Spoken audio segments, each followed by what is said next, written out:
Hello दोस्तों, आज के फैक्ट्स होंगे स्पेस के ऊपर। Fact number 1, space is silent. जैसे कि हमको पता है स्पेस में कोई एटमॉस्फेयर नहीं होता जैसे अपनी धरती पे होता है। उसमें साउंड को कोई मीडियम नहीं होता जहाँ से वो ट्रैवल कर सके, और उसी वजह से हम स्पेस में कुछ भी सुन नहीं सकते। एस्ट्रोनॉट जो भी होते हैं स्पेस में, वो कम्युनिकेशन के लिए रेडियो यूज़ करते तक, क्योंकि रेडियो वेव से हम अभी भी सेंड और रिसीव कर सकते हैं। स्पेस में हम कितना भी चिल्लाए, कितना भी मेगाफोन माइक्रोफोन कुछ भी यूज़ करें, उससे हमें स्पेस में कोई आवाज़ नहीं होगी, क्योंकि धरती पे है जो एक भारी मात्रा की एटमॉस्फेयर जो है वो हमें साउंड को ट्रैवल करने देता है और उसी मदद से हमें सुनाई देता है। नेक्स्ट फैक्ट होगा हॉटेस्ट प्लैनेट नियर अस। तो हमारे पास जो सबसे गर्म टेम्परेचर वाला प्लैनेट है वो मोस्टली पीपल को मर्क्यूरी लगता है, क्योंकि वो सूरज से सबसे करीब है।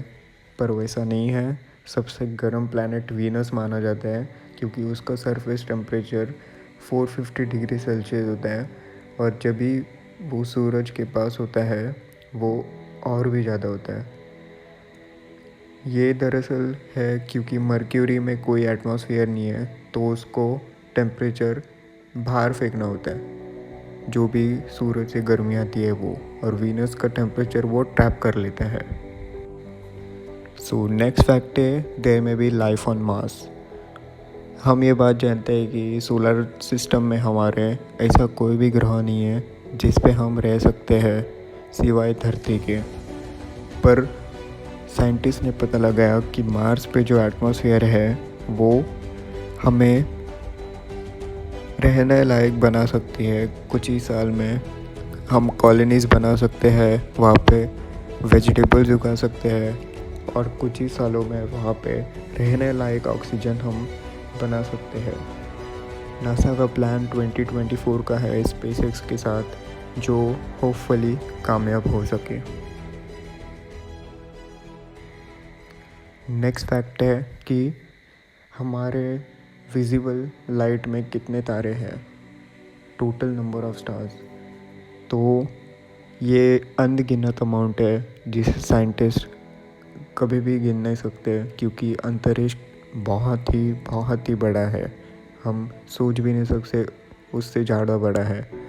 नेक्स्ट फैक्ट है हेलिस कॉमेट पे। ये कॉमेट को एमॉन्ड हैवेल ने फाइंड किया था 1986 में, और ऐसा माना जाता है कि इसका नेक्स्ट अपीयरेंस 75 to 76 ईयर्स में होगा, जो कि है 2061।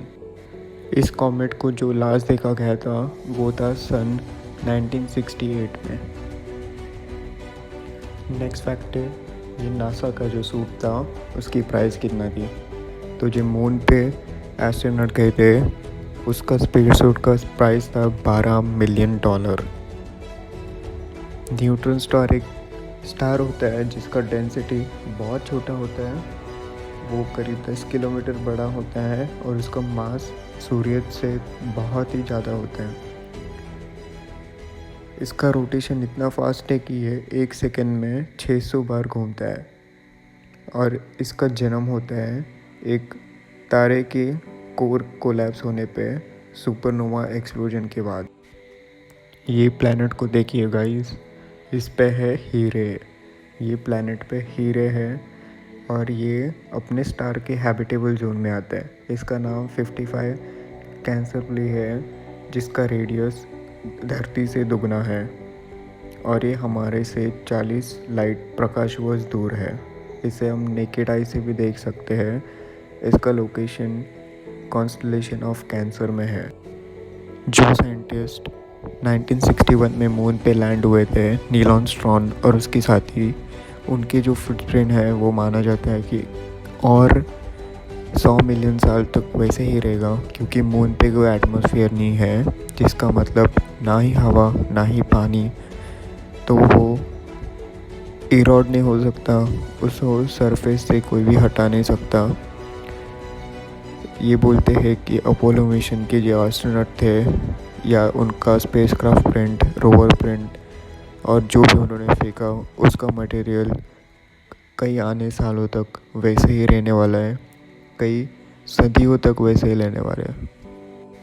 नासा का भी ये भी प्लान है कि नेक्स्ट मून लैंडिंग भी करी जाने वाली है और वो जल्दी होने वाली है। ये देखिए गाइस, ये है हमारे सोलर सिस्टम का सबसे ऊंचा पहाड़ और सबसे एक्टिव वॉल्केनो। ये लोकेटेड है अपने पड़ोसी ग्रह मार्स पे और माना जाता है कि ये स्टिल अभी भी एक्टिव है। साइंटिस्ट के अकॉर्डिंग ये हमारे माउंट एवरेस्ट से 3 गुना ज़्यादा है। इसका किलोमीटर 600 किलोमीटर वाइड है और हाइट इसकी 21 किलोमीटर। हमारे सबसे करीब होने वाली गैलेक्सी जिसका नाम एंड्रोमेडा गैलेक्सी है, जिसका मास मिल्की वे से दुगना है, उसमें मिल्की वे से ज़्यादा स्टार्स है। माना जाता है कि 3.75 बिलियन ईयर्स में वो हमारे मिल्की वे से कोलाइड करने वाली है। ये हमारी तरफ 110 किलोमीटर प्रति सेकंड की स्पीड से आ रहा है।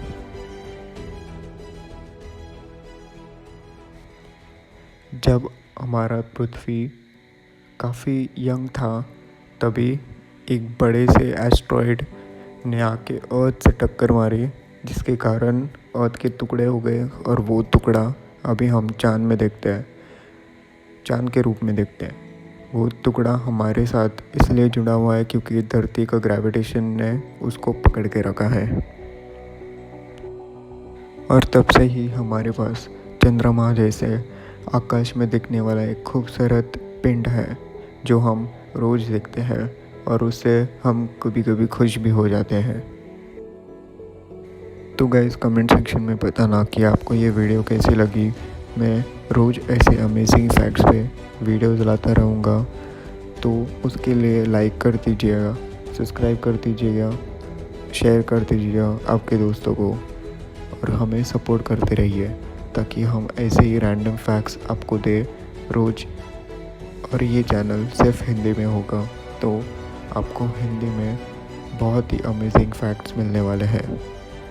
आपको कोई अगर फैक्ट सेंड करना है हमें तो हमारे डिस्क्रिप्शन में दिए गए ईमेल पे हमें सेंड कर सकते हो, ताकि हम आपका नाम और वो फैक्ट उसके साथ जोड़ दें। Thank you.